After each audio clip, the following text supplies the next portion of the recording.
समय से भारत को आजादी मिला, उसी समय से नॉर्थ ईस्ट में आप देखेंगे तो वहाँ पे अलगावाद की भूमिका बनी रही। अलगावाद कौन होता है? ठीक है, अलगावाद वो होता है जो कि बोलता है भाई साहब हमको देश से अलग करके एक संप्रभु राष्ट्र घोषित कर दो। ठीक है, उसी तरह से अब असम में देखेंगे तो बहुत समय से अलगावाद की मतलब स्थिति मतलब बनी हुई रही, और वहां पे एक गुट जो था जिसका नाम है उल्फा। क्या नाम है वहां पे? उल्फा। क्या नाम है?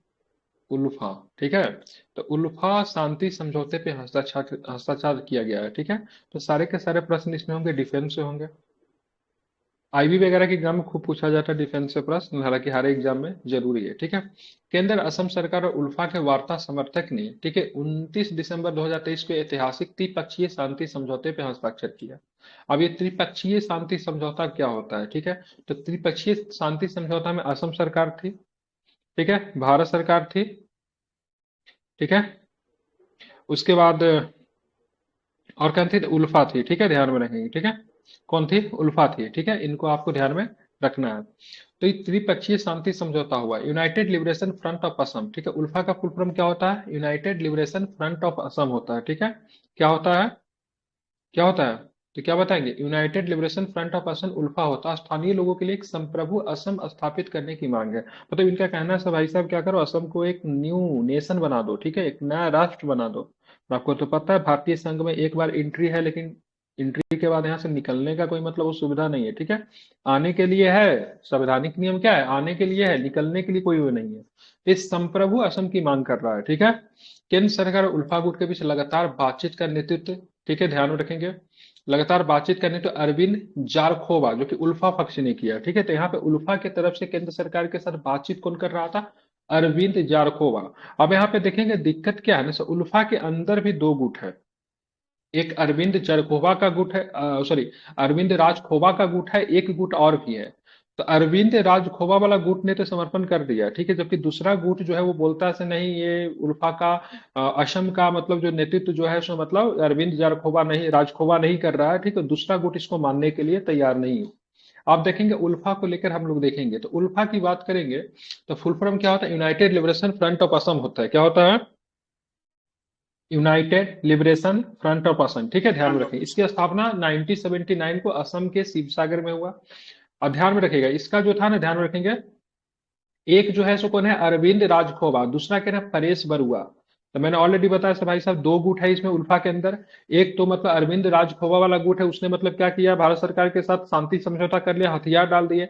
अब परेश बरुआ के धस्ता वाला उल्फा का कट्टरपंथी गुट भारत सरकार के खिलाफ अपना विद्रोह जारी रख सकता है, जो शांति समझौते का हिस्सा नहीं है।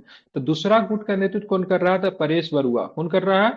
परेश बरुआ। सरकार ने नवंबर 1990 में उल्फा उग्रवादियों को बाहर निकालने के लिए असम में ऑपरेशन बजरंग नाम से अपना सैन्य अभियान चलाया था। ठीक है, तो आपको यहाँ पे असम ये ऑपरेशन बजरंग जो है आपके लिए क्या है? जरूरी है। ठीक है, ऑपरेशन बजरंग को आप क्या करेंगे? समझ सकते हैं। असम में कौन सा ऑपरेशन चला था? बजरंग चला था। ठीक है, कब चला था? 1990 में चला था। राजीव गांधी की सरकार ने बहुत हद तक कोशिश किया था, और जो कि मतलब नॉर्थ ईस्ट में अलगावादी की समस्या है, उसको मतलब सॉल्व करने के लिए। ठीक है, हालांकि राजीव गांधी इनके लिए जाने भी जाते हैं, क्योंकि उन्होंने नॉर्थ ईस्ट में जो समस्या जो थी, अलगावादी की समस्या जो थी, उसको बहुत अधिक तक कम कर दिया था। और वर्तमान सरकार की भी कोशिश यही रही है। तो नॉर्थ ईस्ट क्या है? भारत का एक तरह से गहना है, मुकुट है। ठीक है, ध्यान में रखेंगे। और यहाँ पे अगर इस तरह की समस्या है, इसको मतलब रिसोर्स से परिपूर्ण है नॉर्थ ईस्ट, तो उनको मतलब भारत के मतलब मुख्य धारा में लाने के लिए वहां पे जो भी अलगावादी संगठन है उनके साथ भारत सरकार बात करे। उनके साथ बहुत ही सख्ती के साथ पेश नहीं आया जा सकता है, क्योंकि वो लोग भी क्या है? भारत के नागरिक ही, आतंकवादी तो नहीं है ना। क्या आतंकवादी क्या होता है? दूसरे देश का नागरिक होता है, भारत के संप्रभु में आके क्या करता है? आक्रमण करता है। ये तो क्या है? ये ये सारा संगठन कौन है? तो ये सारा संगठन जो है देश का ही संगठन है। ठीक है, सबके सब देश के नागरिक है। तो यहाँ पे आप ध्यान में रखोगे भारत सरकार और उल्फा के बीच में उग्रवादी को बाहर निकालने के, उल्फा उग्रवादियों को बाहर निकालने के लिए, ठीक है, ध्यान में रखेंगे क्या होता है? असम में एक ऑपरेशन चला था जिसको किस नाम से जानते हैं? ऑपरेशन बजरंग। क्या बोलेंगे? ऑपरेशन क्या बोलेंगे? बजरंग। ठीक है, अभी भारत सरकार के साथ जो संधि किया है उल्फा का, तो उल्फा का लीडर कौन है? जो कि उल्फा का लीडर कौन लीड किया उधर से संधि को? परेश बरुआ। अरविंद राजखोवा। डंटा कहाँ है? अरविंद राजखोवा। ठीक है, परेश बरुआ वाला गुट जो है वो मानने से इनकार कर दिया है। ठीक है, ये अपना जारी रख सकता है। ठीक है, ध्यान में रखिएगा। ठीक है, और ये कैसी संधि थी? तो त्रिपक्षीय थी। मतलब कौन कौन थी? उल्फा, ठीक है, उल्फा इंडियन ने गवर्नमेंट और साथ में असम सरकार, ठीक है, गवर्नमेंट असम गृह गवर्नमेंट, ठीक मंत्रालय है, होगा ना, गृह द्विपक्षीय क्या? मंत्रालय चलता होगा। हाँ बिल्कुल ठीक है, गृह ये संधि मंत्रालय ही समझौता चलता जो होगा। करने हो गृह मंत्रालय के अधीन आती है, ठीक है। अब चलेंगे, हाँ यहाँ पे अमित शाह जी गए थे। 4D for anti drone system ने गणतंत्र दिवस परेड में सुरक्षा किया, ठीक है। तो क्या नाम है? D43, क्या नाम है इसका? डी फोर एंटी ड्रोन, ठीक है। D4 एंटी ड्रोन सिस्टम ने गणतंत्र दिवस परेड का सुरक्षा किया। Drone detect deter and destroy system D43 भारतीय सशस्त्र बलों में शामिल होने वाला पहला स्वदेशी रूप से विकसित एंटी ड्रोन सिस्टम है, ठीक है। क्या होता है एंटी ड्रोन? ड्रोन तो आप लोग जानते हैं, ड्रोन को जो नाश कर, ड्रोन को मतलब जो रोके, ठीक है, उसके हमला को रोको, उसके क्या बोलोगे? Anti drone. इसे रक्षा अनुसंधान एवं विकास संगठन DRDO के द्वारा बनाया गया। DRDO की स्थापना कब हुई थी, बताएंगे जरा? DRDO की स्थापना कब हुई है? 1958 में। कब हुई है DRDO की 1 स्थापना? जनवरी कब हुई? तो 1958 को, ठीक है। आप देखेंगे ये जो है आपका D4 एंटी ड्रोन जो है सिस्टम, जो किस प्रकार से काम करता है, तो ये 4 किलोमीटर के दायरे में रूज ड्रोन का पता लगा सकता है, ट्रैक कर सकता है और पहचान सकता है, ठीक है। ध्यान में रखेंगे, क्या कर सकता है, 4 किलोमीटर के अंदर में कोई भी ड्रोन वगैरह अगर आता है तो उसको पता भी लगा सकता है, उसको ट्रैक भी कर सकता है, सॉफ्ट किल कर सकता है, माइक्रो ड्रोन का तुरंत पता लगाने और उन्हें जाम करने में सक्षम है, ठीक है। हार्ड किल भी कर सकता है, लक्ष्य को समाप्त करने के लिए लेजर आधारित किल तंत्र का उपयोग करने में सक्षम है। ये ग्लोबल नेविगेशन सैटेलाइट सिस्टम का उपयोग करता है। Global navigation satellite centre GNSS का उपयोग करके काम करता है, ठीक है। मतलब ये 3 तरीके से काम करेगी। सबसे पहले क्या करेगी, 4 किलोमीटर क्षेत्र के अंदर मान लीजिए कहीं पे कोई मतलब प्राइम मिनिस्टर का कोई सभा हो रहा है, ठीक है, और कोई चाहेगा इस सभा के अंदर किसी भी प्रकार का विस्फोट वगैरह करे तो वो आकाश के माध्यम से भी हमला कर सकता है, ड्रोन के माध्यम से भी कर सकता है। तो सबसे पहले 4 किलोमीटर के अंदर में भी कोई ड्रोन आएगा तो इसको सबसे पहले पता लगा लगा एक्टिव हो जाएगा, से भाई कुछ होने वाला है। उसके बाद इसको सॉफ्ट किल कर सकता है, सॉफ्ट किल करने के बाद उसको रोक देगा, से नहीं तुमको मतलब नहीं आना है, ठीक है। हार्ड किल कर सकता है, मतलब लक्ष्य को पता करने के बाद लेजर लेजर आधारित किल तंत्र का प्रयोग कर सकता है, पूरी तरीके से उसको समाप्त कर सकता है, नस्ने नाबूद कर सकता है। और साथ में किस टेक्निक का उपयोग करेगा, तो global navigation satellite system GNSS तकनीक का प्रयोग करेगा, ठीक है। तो अभी हाल फिलहाल में आपका जो 26 जनवरी को रिपब्लिक डे के दिन ये जो था सो मतलब क्या कर रहा था, रिपब्लिक डे का जो सभा जो था, परेड जो था, उसका रक्षा कर रहा था, ठीक है। ध्यान में रखेंगे। भारतीय नौसेना कर पहला भारतीय नौसेना कर पहला ड्रोन दृष्टि 10 स्टार लाइनर हुआ है। क्या है ये, तो भारतीय नौसेना ने भारत के पहले स्वदेश निर्मित मानव रहित हवाई वाहन UAV का अनावरण किया है, ठीक है। UAV, ठीक है, अनावरण किया है, ठीक है। तो भारतीय नौसेना ने भारत के पहले स्वदेश निर्मित मानव रहित हवाई वाहन UAV का अनावरण किया है। टेक्नोलॉजी का सहयोग की बात की, इजरायली डिफेंस कंपनी एलविट सिस्टम और अडानी डिफेंस ने मिलकर बनाया। किसने बनाया है, तो इजरायल की डिफेंस कंपनी जिसका नाम क्या है, एलविट सिस्टम और अडानी डिफेंस ने मिलकर बनाया है। क्या विशेषता है इसकी, क्या है, तो उन्नत खुफिया निगरानी या टोही प्लेटफॉर्म में काम आएंगे। 450 किलोग्राम पेलोड क्षमता के साथ मध्यम ऊंचाई लंबी सहन शक्ति है इसके पास, ठीक है। तो ये सारी इसकी मतलब इसकी क्या है विशेषता है, उन्नत खुफिया खुफिया वाला काम में, निगरानी वाला काम में, टोही वाले काम में इसका प्रयोग किया जाएगा, ठीक है। क्या नाम है इसका, स्वदेशी ड्रोन्स डिस्टी 10 स्टार लाइनर, ठीक है। किसने बनाया है, तो इजरायल और भारत की कंपनी ने मुख्यतः इसे बनाया, अडानी डिफेंस ने और इजरायल की कंपनी ने, ठीक है।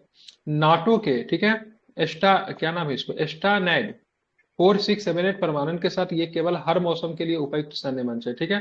ध्यान रखिए 60% से अधिक स्वदेशी सामग्री का इसमें प्रयोग किया गया है। आकाश एनजी, एनजी का मतलब न्यू जनरेशन, ठीक है। आकाश एनजी नई पीढ़ी का मिसाइल का परीक्षण किया गया। रक्षा अनुसंधान में विकास संगठन ने आकाश एनजी मिसाइल का सफल परीक्षण किया है। यह सतह से हवा में मार करने वाली मिसाइल है जो कि उच्च गति फुर्तीले हवाई खतरों को रोकने में सक्षम है, ठीक है। तो मतलब कैसे मार करेगी आकाश का नई जनरेशन का जो मिसाइल, जो किस प्रकार से मार करेगी, तो सतह से हवा में मार करेगी। कैसे करेगी, तो सतह से हवा में मार करेगी, इसको आपको ध्यान में रखना है, ठीक है। रेंज की बात करेंगे, इसकी रेंज कितने किलोमीटर है, 80 किलोमीटर का रेंज है। मतलब शॉर्ट टारगेट को मतलब ये कैप्चर कर सकते हैं, ठीक है।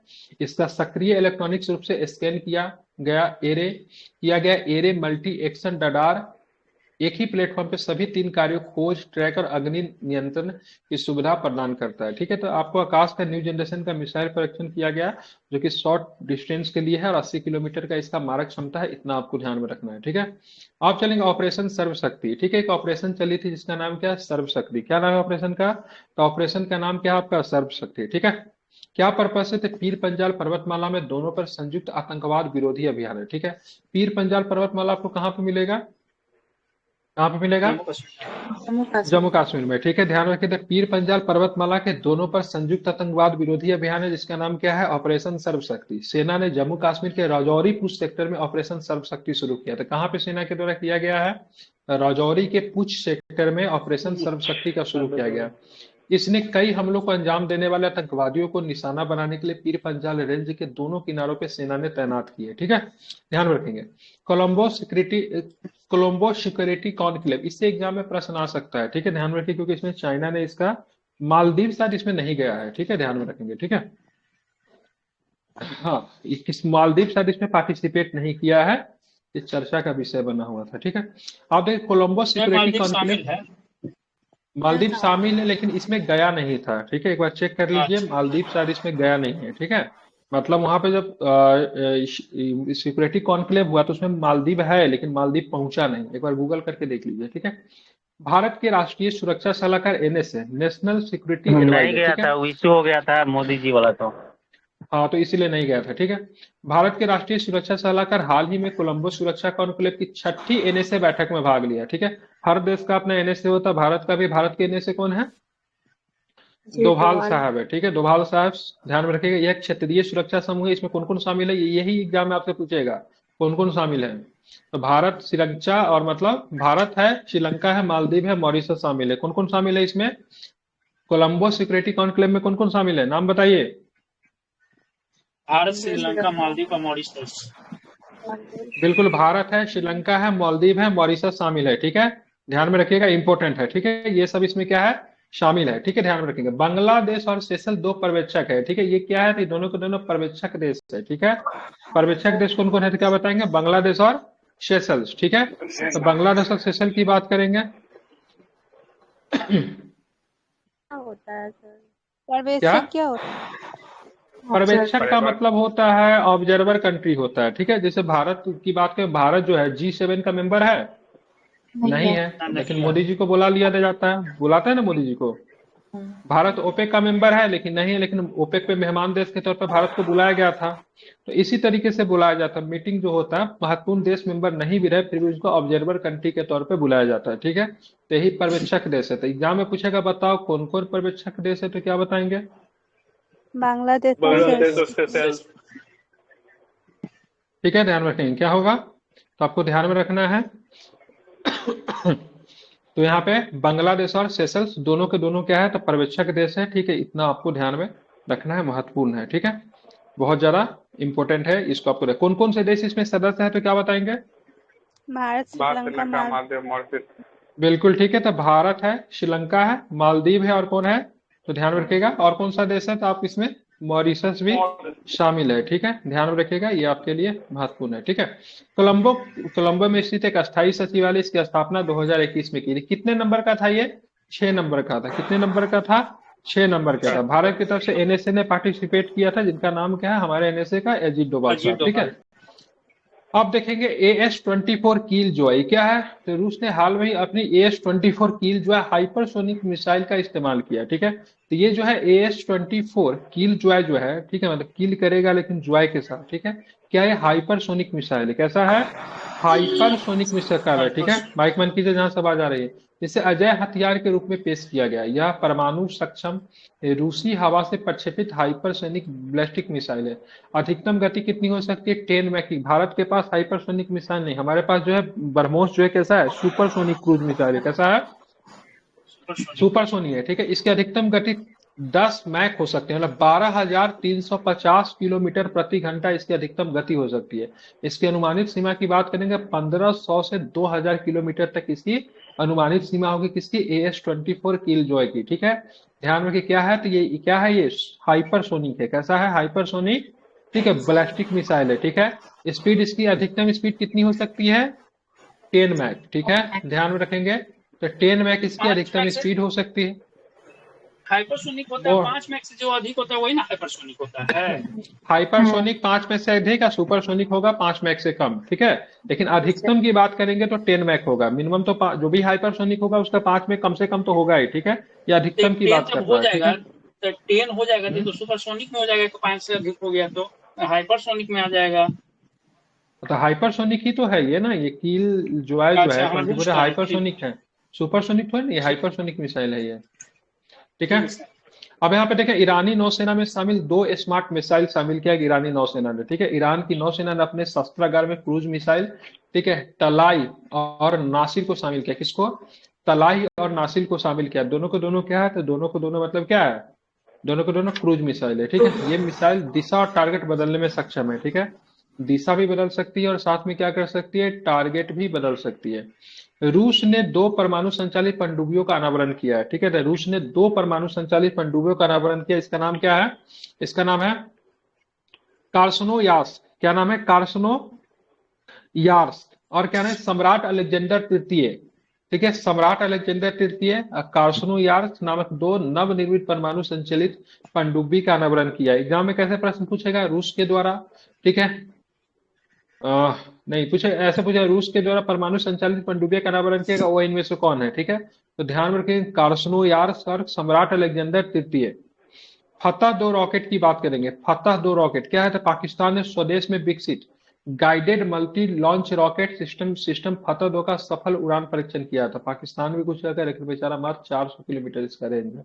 लगता अपने ही देश में छोड़ेगा क्या, ठीक है। कितना है? फतह 2 रॉकेट का सफल परीक्षण किया, जिसकी रेंज मात्र कितना है? कितना है? मात्र 400 किलोमीटर है, ठीक है। अब चलेंगे डेजर्ट साइक्लोन, ठीक है। भारत और संयुक्त अरब अमीरात के बीच में ये एक्सरसाइज हुआ है। डेजर्ट साइक्लोन किसके बाद किसके साथ होता है? भारत किसके साथ है? अगर सीधे भारत साइक्लोन पूछूंगा तो किसके साथ होता है? यहाँ पे कंफ्यूजन होता है। अगर सीधे साइक्लोन अगर पूछा जाएगा तो मिस्र के साथ होगा।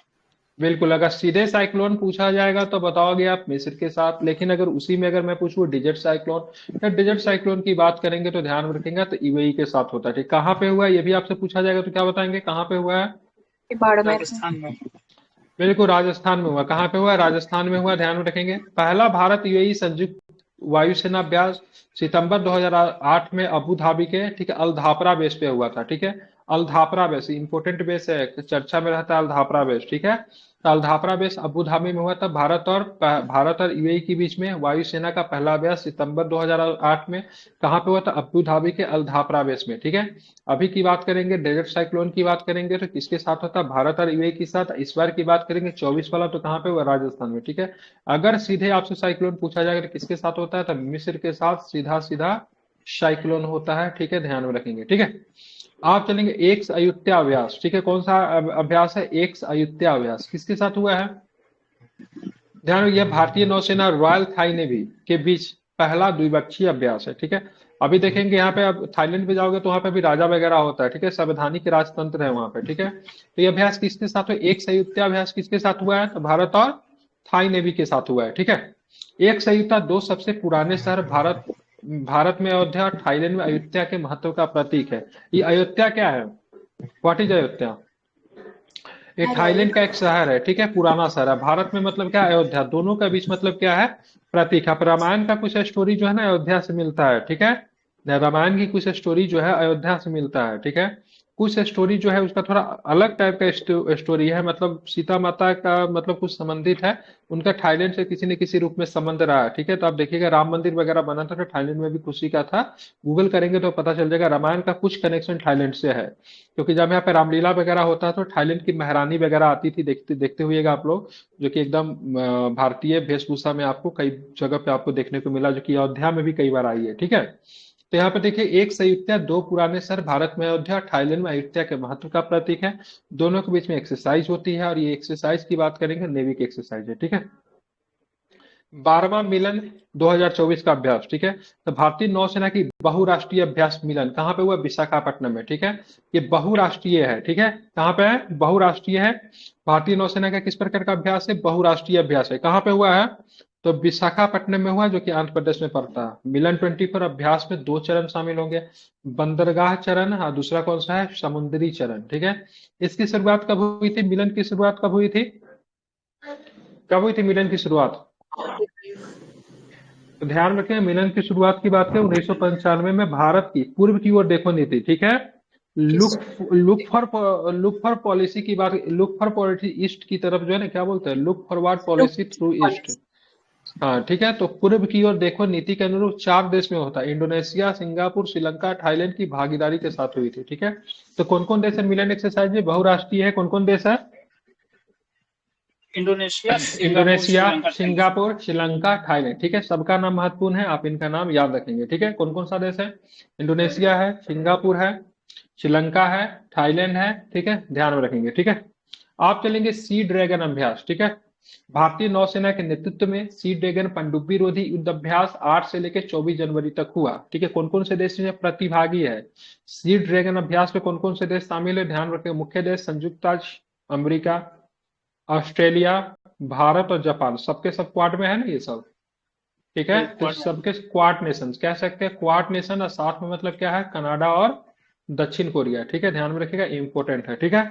तो ये जो आपका सी ड्रैगन अभ्यास जो है, ठीक है, क्वाड नेशन प्लस कौन कौन है, कनाडा और दक्षिण कोरिया, ठीक है, इंपॉर्टेंट, अभी हाल फिलहाल में था इसलिए चर्चा में है।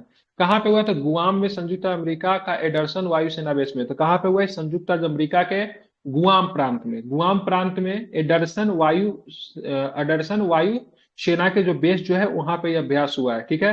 तो सी ड्रैगन अभ्यास में quad nation plus Canada plus कौन है, दक्षिण कोरिया, ठीक है, ध्यान में रखेंगे। आप चलेंगे अस्त्र शक्ति अभ्यास 2023। भारतीय वायुसेना ने आकाश हथियार प्रणाली और सुनिश्चित प्रतिशोध के लिए सतह से हवा में मार करने वाली मिसाइल वायु रक्षा प्रणाली क्षमताओं का प्रदर्शन किया है, ठीक है। तो आकाश कैसे मार करती है? सतह से, ठीक है, सरफेस टू एयर मिसाइल है। इस बार एग्जाम में प्रश्न पूछा था आपका, दरोगा वाला पूछा था, दरोगा मेंस में सरफेस टू एयर, ठीक है, ध्यान में रखिएगा। कैसी है? सरफेस टू एयर मिसाइल है। क्या नाम है इसका? आकाश, ठीक है। कहाँ पे हुआ है? तो वायुसेना स्टेशन श्रीलंका। श्रीलंका कहाँ पे पड़ता है? श्रीलंका नहीं है, श्रीलंका। कहाँ पे श्रीलंका? आंध्र प्रदेश में, ठीक है। अस्त्र शक्ति अभ्यास के दौरान आकाश एयर डिफेंस सिस्टम ने आकाश एयर डिफेंस सिस्टम ने एक साथ 4 लक्ष्यों को भेद कर ऐसा करने वाला दुनिया का पहला देश भारत बन गया। तो एक मतलब ये एयर डिफेंस सिस्टम कैसा है, एक साथ कितने 4 लक्ष्यों को भेज सकते हैं, मतलब चारों दिशा से, मतलब नॉर्थ से, साउथ से, ईस्ट से, वेस्ट से मिसाइल दागा गया, ठीक है। तो ये जो एयर डिफेंस सिस्टम जो है, आकाश एयर डिफेंस सिस्टम जो है, ध्यान में रखिएगा, चारों दिशा से मतलब क्या कर सकते हैं, मिसाइल को रोक सकती है, उसको नस्ने नाबूद कर सकती है, ठीक है, ध्यान में रखेंगे।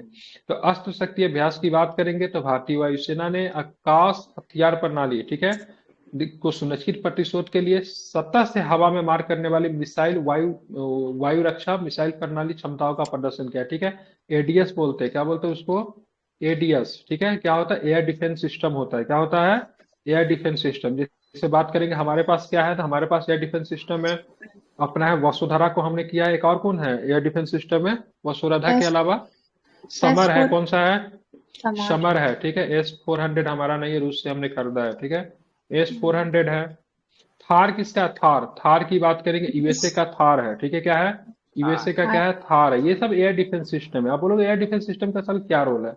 मान लीजिए चीन के साथ हमारी लड़ाई हो जाती है और पाकिस्तान के साथ भी हमारी लड़ाई होती है, तो उधर से भी दागेगा, उधर से भी दागेगा, तो हमारे पास कुछ ऐसा बचाव होना चाहिए। तभी आकाश एयर डिफेंस सिस्टम जो है, इसने मतलब 4 लक्ष्यों के एक साथ भेद कर मतलब क्या करिए, बहुत बढ़िया प्रदर्शन किया। मतलब मान लीजिए 2 साइडेड वार अगर हो जाते हैं तो मतलब इसमें ये काम कर सकता है, ठीक है। अभी जैसे मान लीजिए किसे इतना सारा रॉकेट मतलब दागा गया, मतलब इजराइल के पास कैसे बच गया? वहां पे आयरन डोम है। क्या है इजराइल के पास? आयरन डोम है, ठीक है। आयरन डोम ने क्या किया? इजराइल को बचाया। 99% को मतलब क्या कर दिया, उसको समाप्त कर दिया, ठीक है। मतलब कुछ फायदा ही नहीं हुआ मतलब ऑपरेशन प्रॉमिस का। तो एयर डिफेंस सिस्टम बहुत ही महत्वपूर्ण रोल अदा करती है, ठीक है। जल्दी से चलते चलते में थोड़ा इसका रिवीजन करेंगे। तो चलते चलते में पहला प्रश्न है, उल्फा शांति समझौता में, ठीक है, ये कहाँ की संस्था है उल्फा? जल्दी जल्दी फटाफट सब लोग आंसर बताएगा, जल्दी जल्दी। असम सरकार कहाँ की का है? असम की है, ठीक है। असम सरकार की नहीं, असम का उल्गावादी समझौता, उल्गावादी दल है, ठीक है। ये उल्फा की तरफ से मतलब कौन मतलब नेतृत्व कर रहा था? राजखोवा। अरविंद राजखोवा, ठीक है ध्यान। परेश बरुआ के नेतृत्व वाले ने इसको मानने से इनकार कर दिया, ठीक है। आप चलेंगे D for anti drone system, ठीक है। गणतंत्र दिवस की परेड में सुरक्षा किया है, ठीक है। तो आप हमको ये बताना है डीआरडीओ के द्वारा विकसित कितने किलोमीटर के दायरे में, ठीक है, जो ड्रोन वगैरह आएगा उसका पता लगा सकती है, 4 किलोमीटर, ठीक है। 4 किलोमीटर। भारतीय नौसेना का पहली स्वदेशी ड्रोन दृष्टि का नाम क्या है? दृष्टि 10 स्टार लाइनर है, ठीक है। इसको किसके द्वारा बनाया गया, क्या बताएंगे? अडानी और एल्बिट कंपनी। एल्बिट कंपनी कहाँ का है तो ध्यान में रखेगा, इजिप्ट नहीं, ठीक है, इजराइल का, ठीक है। आकाश की बात करेंगे, नई जनरेशन की बात करेंगे, मिसाइल परीक्षण जो कि लगभग कितने किलोमीटर रेंज के अंदर में, ठीक है, क्या कर सकती है? मार कर सकती 80 किलोमीटर में, ठीक है। ऑपरेशन सर्वशक्ति की बात करेंगे, ऑपरेशन सर्वशक्ति कहाँ पे चला है तो क्या बताएंगे? जम्मू कश्मीर। जम्मू कश्मीर के राजौरी पूंछ सेक्टर में चला है, ठीक है। अगर बात करें कोलंबो सिक्योरिटी कॉन्क्लेव की बात करें, भारत की तरफ से एनएसए ने पार्टिसिपेट किया। ऑब्जर्वर कंट्री कौन कौन है इसमें? बांग्लादेश, कोलंबो, बांग्लादेश और बांग्लादेश सेशल्स है, ठीक है। अगर बात करेंगे इसका मेंबर कौन है तो क्या बताएंगे मेंबर में? इंडिया, भारत, श्रीलंका, मालदीव और भारत, मॉरिशस। श्रीलंका, मालदीव और मॉरिशस, ठीक है, ध्यान में रखेंगे। अब भाई किलजॉय क्या है? ये किलजॉय क्या है? रूस का क्या है killjoy? Hypersonic hypersonic missile. Missile. Hypersonic missile है, ठीक है। जिसकी मैक्सिमम स्पीड कितनी हो सकती है, अधिकतम गति? 10 10 लाख। हो सकता है, ठीक है, ध्यान में रखेंगे, ठीक है। ईरानी नौसेना ने शामिल 2 स्मार्ट मिसाइल का नाम बताइए, क्या नाम है उसका? तला और नाशिर। बिल्कुल, इसका नाम क्या है? तलाही और नासिर नाम है, ठीक है। स्मार्ट क्या है, क्यों स्मार्ट है ये? तो मतलब ये मिसाइलें, ठीक है, दिशा और टारगेट बदलने में सक्षम है, दिशा भी बदल सकती है, टारगेट भी बदल सकती है, ठीक है। रूस ने 2 परमाणु संचालित पनडुब्बी का अनावरण किया, नाम क्या है दोनों का? क्रास्नोयार्स्क और मतलब सम्राट अलेक्जेंडर।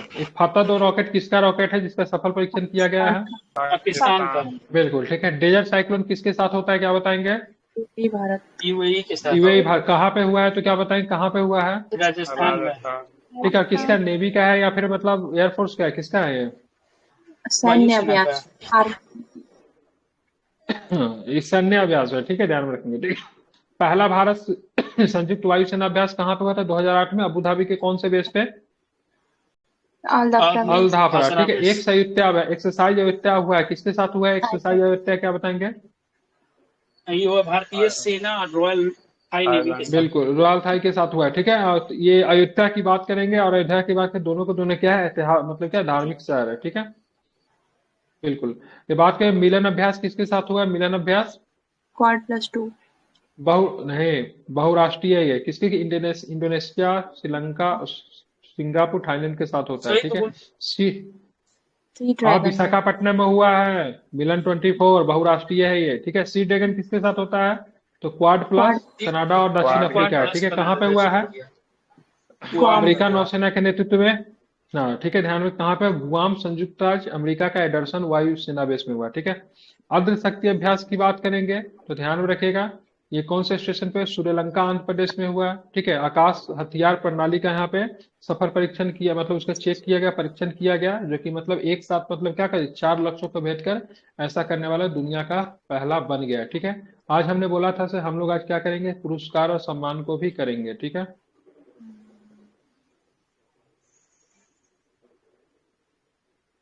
तो चलेंगे, शांति और निशस्त्रीकरण का विकास के लिए इंदिरा गांधी पुरस्कार किसे मिला है, ठीक है। तो ध्यान रखिए, शांति और निरस्त्रीकरण, इसी एग्जाम में प्रश्न आ सकता है, ठीक है। विकास के लिए इंदिरा गांधी शांति पुरस्कार की बात करें 2 लोगों को मिला है, ठीक है। एक का नाम है डैनियल बोरनबोइम, ठीक है। दूसरा का नाम क्या है?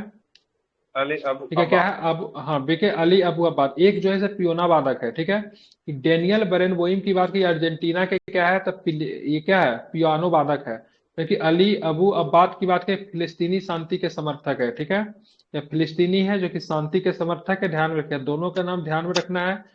शांति, निशस्त्रीकरण और विकास के लिए इंदिरा गांधी शांति पुरस्कार 2023 की से डेनियल बरेनबोइम को दिया गया है और अली अबू अब्बाद को दिया गया। डेनियल बरेनबोइम की बात अर्जेंटीना का शास्त्रीय पियानो वादक है, जबकि अली अबू अब्बाद की बात करेंगे फिलिस्तीन शांति के कार्यकर्ता है, ठीक है। एमएस स्वामीनाथन पुरस्कार की बात करेंगे, किसे मिला है? कृषि के क्षेत्र में दिया जाता है, बेसिक प्रश्न है, जानते हैं आप लोग। चौधरी चरण सिंह हरियाणा कृषि विश्वविद्यालय के कुलपति प्रोफेसर BR कंबोज को प्रतिष्ठित, ठीक है, एमएस स्वामीनाथन पुरस्कार दिया गया। कौन सा? BR कंबोज को, ठीक है। एक पुरस्कार जो था नॉर्मल बोरलॉग पुरस्कार, वो पुरस्कार पाने वाले एकमात्र भारतीय कौन है? तो एमएस स्वामीनाथन है। कौन है? MS M S Swaminathan Norman Borlaug पुरस्कार पाने वाले एकमात्र भारतीय, ठीक है। अभी बी आर कम्बोज को कौन सा पुरस्कार दिया गया है, तो ध्यान रखिए कौन सा पुरस्कार दिया बी आर कम्बोज को, तो एम एस स्वामीनाथन पुरस्कार दिया गया, ठीक है। कृषि विज्ञान के क्षेत्र में एक वैज्ञानिक और विस्तार विशेषज्ञ के रूप में उनके योगदान को मान्यता देते हैं तो इस पुरस्कार से सम्मानित किया गया, ठीक है। अब आते हैं तेंजिंग नॉर्गे, ठीक है, राष्ट्रीय साहसिक पुरस्कार, ठीक है। यह एडवेंचर के लिए दिया जाता है, किसको किसको मिला है, तो सुश्री, ठीक है, क्या नाम है, स्वर्गीय सुश्री सविता को मिला है, ठीक है। सुश्री सविता जी को मिला है, ठीक है। कंसवाल जी को दिया गया, इनको भी मरणोपरांत दिया गया है। लैंड एडवेंचर के लिए दिया गया है, ठीक है, कंसवाल जी को, ठीक है। तुलसी चैतन्य मोथीकुरी को दिया गया, वाटर एडवेंचर के लिए दिया गया है। अंशु कुमारी तिवारी की बात है बिहार से, ये आपके लिए इंपॉर्टेंट हो सकता है, नाम याद कर लीजिए, Anshu Kumar Tiwari sorry, air adventure के लिए दिया गया। परवीन सिंह की बात करेंगे तो लाइफ टाइम, ठीक है, लाइफ टाइम अचीवमेंट के लिए इनको मिला हिमाचल प्रदेश के। तो सबके लिए तेंजिंग नोर्गे राष्ट्रीय पुरस्कार किस लिए दिया जाता है, एडवेंचर करने के लिए, ठीक है। किनको किनको मिला, तो कंसवाल जी को मिला है, किसमें मिला है, तो लैंड एडवेंचर में, किसमें, लैंड एडवेंचर में। वाटर एडवेंचर में किसे मिला है, वाटर एडवेंचर में क्या बताएंगे, तुलसी चैतन्य को, ठीक है। एयर एडवेंचर में किसे मिला है, अंशु कुमार तिवारी को मिला है, ठीक है। अगर बात करें लाइफ टाइम अचीवमेंट किसे मिला है, तब परवीन सिंह को मिला है, ठीक है। सबका नाम आपको ध्यान में रखना है, ठीक है। और विजेता की बात करेंगे तो स्वर्गीय सुश्री सविता भी, ये आई थिंक माउंटेन के लिए इनको मिलता है, ठीक है। एक बार चेक कर लीजिएगा, माउंटेन से माउंटेनियर है ये, ठीक है, एक बार देख लीजिएगा इनको, ठीक है।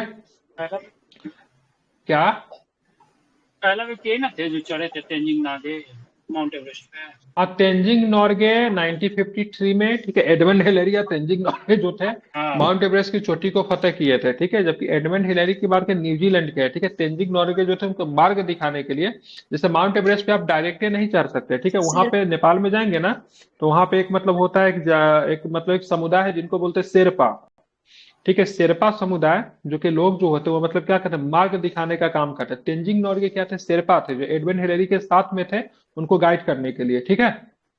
1953 की नेपाली है Tenzing Norgay, Edmund Hillary New Zealand के, तो 1953 में माउंट एवरेस्ट चढ़कर इन्होंने इसको फतेह किया था, ठीक है। आप चलेंगे प्रेसिडेंट कलर्स अवार्ड, ठीक है, किनको मिला था, राष्ट्रपति द्रौपदी मुर्मू ने पुणे में सशस्त्र बल मेडिकल कॉलेज को प्रेसिडेंट कलर्स अवार्ड प्रदान किया। सशस्त्र बल का जो मेडिकल कॉलेज जो होता है, आप जानते हैं आर्मी का अपना मेडिकल कॉलेज होता है, रेलवे का भी अपना होता है, सबका अपना होता है, ठीक है। तो उनको मतलब पुरस्कार दिया गया, ठीक है। राष्ट्रपति द्रौपदी मुर्मू ने कम्प्यूटेशनल, ठीक है, कंप्यूटेशनल मेडिसिन के लिए सशस्त्र बल केंद्र प्रजन्ना का भी उद्घाटन किया, ठीक है। तो प्रजन्ना क्या है, तो ये देखिए कंप्यूटेशनल मेडिसिन के लिए है, ठीक है। तो कहाँ पे राष्ट्रपति के द्वारा इसका उद्घाटन किया गया, ठीक है, पुणे में, ठीक है। कहाँ पे किया गया, पुणे में। प्रेसिडेंट कलर्स अवार्ड किसे मिला इस बार, तो पुणे में सशस्त्र बल मेडिकल कॉलेज को मिला, किसे मिला है, तो मेडिकल कॉलेज को मिला, सशस्त्र बल मेडिकल कॉलेज को मिला है, ठीक है। नाम इंपोर्टेंट है, याद रख सकते हैं अगर इच्छा हो तो।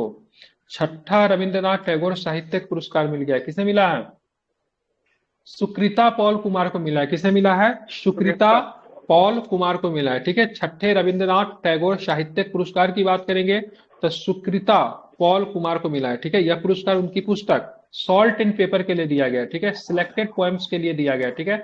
सॉल्ट एंड पेपर में सिलेक्टेड पोएम्स के लिए दिया गया, ठीक है। तो आप क्या बताओगे, तो छठा रविंद्रनाथ, ठीक है, टैगोर साहित्यिक पुरस्कार किसे दिया गया, नाम क्या है, क्या नाम है, सुकृता बिल्कुल, किसे मिला है, तो स्वीकृता पॉल को मिला है, किसे मिला है, तो स्वीकृता पॉल को मिला है, ठीक है। उनकी किस कृति के लिए दिया गया है, तो क्या बताएंगे, पेपर सॉल्ट एंड पेपर, बिल्कुल, सॉल्ट एंड पेपर के सिलेक्टेड पोएम्स के लिए दिया गया। चलिए एक बार रिवीजन करता हूँ। शांति और निशस्त्रीकरण और विकास के लिए इंदिरा गांधी शांति पुरस्कार किसे किसे मिला है, डेनियल बोरेनबोई, अली अबू अब्बास, बिल्कुल। तो डेनियल बोरेनबोई साहब की बात करेंगे, वो क्या करते हैं, अर्जेंटीना के शास्त्रीय गाना बजाते हैं। बिल्कुल, शास्त्रीय मतलब क्या है, पियानो वादक है। अली अबू अब्बास साहब की बात करेंगे, ये क्या करते हैं, शांति कार्यक्रम, बिल्कुल। अब चलिए आप हमें ये बताएं, ठीक है, बी आर कम्बोज की बात करें, इनको कौन सा पुरस्कार मिला, बी आर कम्बोज साहब को स्वामीनाथन पुरस्कार, एम एस स्वामीनाथन पुरस्कार मिला है, बी आर कम्बोज नाथन साहब को मिला है, ठीक है। आ गई रीमा देवी जी, ठीक है, वर्षों के बाद नजर आती है, पढ़ाई लिखाई से इनका कोई दूर दूर तक कोई रिश्ता नाता नहीं है, ठीक है। आप चलेंगे तेंजिंग नॉर्गे राष्ट्रीय साहसिक पुरस्कार किनको मिला है,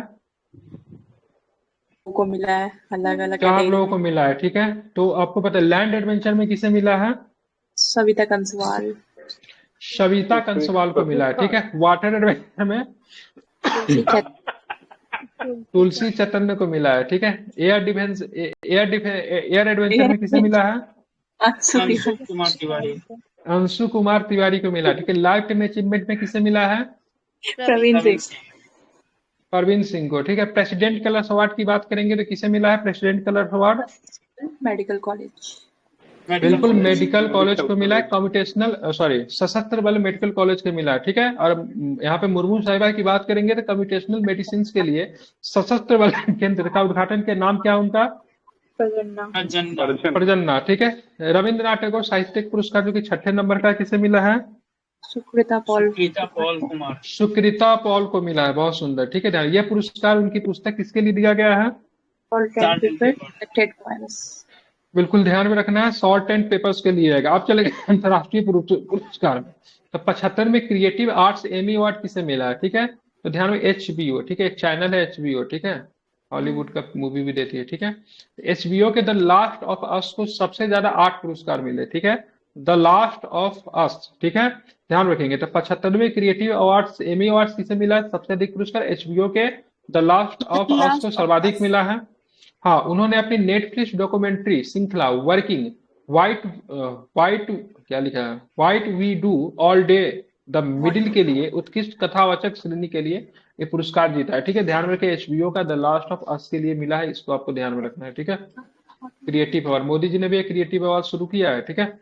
FX के, ठीक है, फॉक्स, ठीक है, फॉक्स होना चाहिए, ठीक है।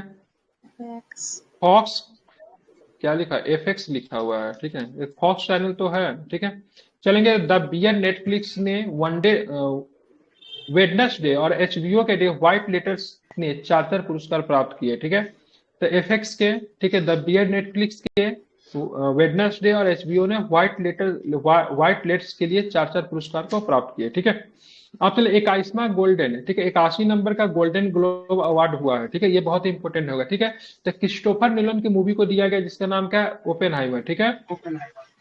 ओपेनहाइमर फिल्म से BPSC 69 में भी प्रश्न पूछा था, ठीक है, ध्यान रखेंगे। तो इनके मूवी का नाम क्या है? क्या नाम है? ओपेनहाइमर। क्या नाम है? ओपेनहाइमर जो है इस मूवी का नाम है, बिल्कुल ध्यान रखिए। इसे डायरेक्टर कौन है? क्रिस्टोफर नोलन है, ठीक है। हाँ, ने ड्रामा में सर्वश्रेष्ठ फिल्म ड्रामा में सर्वश्रेष्ठ अभिनेता सहित कुल मतलब क्या देखेंगे? 5 पुरस्कार। इसका एक्टर कौन है? इसका एक्टर मर्फी है, सीरियल मर्फी मर्फी, कौन था? ठीक है, मर्फी है, ठीक है, ध्यान रखेंगे। 12वीं सिनेमैटिक और बॉक्स ऑफिस अचीवमेंट जीतने वाली पहली फिल्म बन गई, कौन? 12वीं, ठीक है। 12वीं cinematic of box office achievement जीतने वाली पहली फिल्म बन गई। नाटक में सबसे पुरुष अभिनेता के लिए गोल्डन पुरस्कार सिलियन मर्फी को मिला है, जो कि मतलब किसके एक्टर है? तो ध्यान में रखिए, किसके एक्टर है? ओपेनहाइमर के एक्टर है, ठीक है। आप चलेंगे टाइम मैगनीज पुरस्कार, जो वो भी आ गया 2023 का पर्सन ऑफ द ईयर घोषित कर दिया। पहली बार किसी पॉप टेलर सिंगर को स्विफ्ट को मिला इसमें था। स्थान दिया गया, ठीक है, फर्स्ट टाइम, ठीक है। अमेरिकी की पॉप गायिका टेलर स्विफ्ट को टाइम मैगजीन 2023 का पर्सन ऑफ द ईयर नामित किया गया, ठीक है। और टेलर स्विफ्ट 2 बार नामित होने वाली पहली महिला बन गई है। लियोनल मेसी को 2023 के लिए टाइम्स पत्रिका का एथलीट ऑफ द ईयर का नामित किया गया, ठीक है। एथलीट ऑफ द ईयर कौन है तो क्या बताएंगे? मेसी साहब है। कौन है?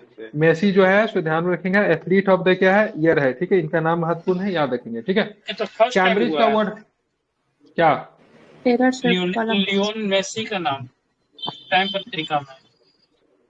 एथलीट ऑफ द ईयर तो चुना तो कई बार गया है, लेकिन ये टाइम पत्रिका का एथलीट ऑफ द ईयर है, ठीक है। टाइम मैगजीन अलग में अलग, पहली बार इसको मिला है। हाँ हाँ, अलग अलग संस्थाएं भी अपना एथलीट ऑफ द ईयर घोषित करती है, ठीक है। कैम्ब्रिज का वर्ड ऑफ द ईयर आ गया, ठीक है, हेलुसिनेट को दिया गया है, ठीक है, ध्यान रखें। हेलुसिनेट क्या होता है? हेलुसिनेट उन चीजों को देखने, सुनने, महसूस करने के अनुभव को संदर्भित करता है जो वहां नहीं है। हेलुसिनेशन कहाँ पे होता है? जैसे आप कहाँ पे? रेगिस्तान में। कहाँ पे है? रेगिस्तान में, डिजर्ट में, ठीक है। होता है। तो डिजर्ट में आप देखेंगे ना, तो देखें आपको लगेगा क्या रेगिस्तान में से पानी सामने है, ठीक है, लगेगा बहुत पास में पानी है। फिर 2-4 किलोमीटर चल जाएंगे ना, फिर लगेगा से फिर पास में ही मतलब है, ठीक है, लेकिन एक्चुअली में होता नहीं है पास में, ठीक है, ध्यान में रखेंगे, ठीक है, काफी दूर होता है, इसको ध्यान में रखना है। तो ऑक्सफोर्ड ने वर्ड ऑफ द ईयर की बात करेंगे, किसे किया है? सॉरी, कैम्ब्रिज ने किसे किया? हेलुसिनेट को किया है। ऑक्सफोर्ड का भी वर्ड ऑफ द ईयर आ गया, जिसको रीज, ठीक है, रीज। रीज का मतलब क्या होता है? आकर्षक, किसी को अट्रैक्ट करना, ठीक था ना? है। रीज को AI शैली, था। आकर्षण या फिर आकर्षक के रूप में परिभाषित किया गया है, ठीक है, रीज। कॉलिंस का ठीक था है। तो ये। कैम्ब्रिज का क्या है, कॉलिंस का। कैम्ब्रिज का क्या हेलुसिनेट है, ठीक है। ऑक्सफोर्ड का क्या है, रीज है। और रीच। कॉलिंस का क्या है, ध्यान रखेंगे, AI एआई का है, ठीक है। मेरियम वेबस्टर ने भी अपना घोषित किया होगा, मेरियम ऑथेंटिक वेबस्टर ने, ऑथेंटिक था। मेरियम वेब, ऑथेंटिक हाँ, था। ऑथेंटिकेट था, ठीक है। इसका क्या था, मेरियम वेबस्टर का क्या था, ऑथेंटिकेट, ठीक है। कॉलिंस का क्या है, कॉलिंस का रीज, ठीक है। AI है। सॉरी, कॉलिंस का एआई, ठीक है। ऑक्सफोर्ड की आर्टिफिशियल बात करेंगे, इंटेलिजेंस। ऑक्सफोर्ड का क्या है, रीच। रीज। और कैम्ब्रिज का क्या है, हेलुसिनेट। हेलुसिनेट। सबका मीनिंग भी पता होना चाहिए, ठीक है। कॉलिंस का एआई आर्टिफिशियल इंटेलिजेंस। मेरियम वेबस्टर का ऑथेंटिकेट है, जिसका मतलब प्रमाणिक होता है। क्या होता है, ऑथेंटिकेट का मतलब प्रमाणिक होता है, ठीक है। और कैम्ब्रिज का हेलुसिनेट है, जिसका मतलब होता है, मतलब एक तरह से मतलब क्या होता है, उन चीजों को देखने सुनने की महसूस करना जो है नहीं, ठीक है। मतलब क्या होता है, दृष्टिभ्रम। मतलब दृष्टि भ्रम जिसको कहते हैं, दृष्टिभ्रम। बिल्कुल ठीक है। आप चलेंगे यहाँ पे, हो गया कैम्ब्रिज। ऑक्सफोर्ड का क्या था, तो रीच था। रीच का मतलब क्या था, आकर्षक, ठीक है, ध्यान रखेंगे। तो इसी के साथ आज का करंट अफेयर्स की क्लास यहीं पे समाप्त होती है। कल के क्लास में हम लोग देखेंगे खेल दिवस, ठीक है, संघ और राज्य क्षेत्र, और साथ में हम लोग देखेंगे कला और संस्कृति, ठीक है। कल हम लोग देखेंगे कला, यहाँ तक देखेंगे, ठीक है। और उसके बाद परसों खत्म कर देंगे, ठीक है। परसों क्या हो जाएगा, समाप्त हो जाएगा, मतलब 2 क्लास में आपकी करंट की क्लास, ठीक है, मतलब इस बार का आपकी फरवरी की समाप्त हो जाएगी, ठीक है।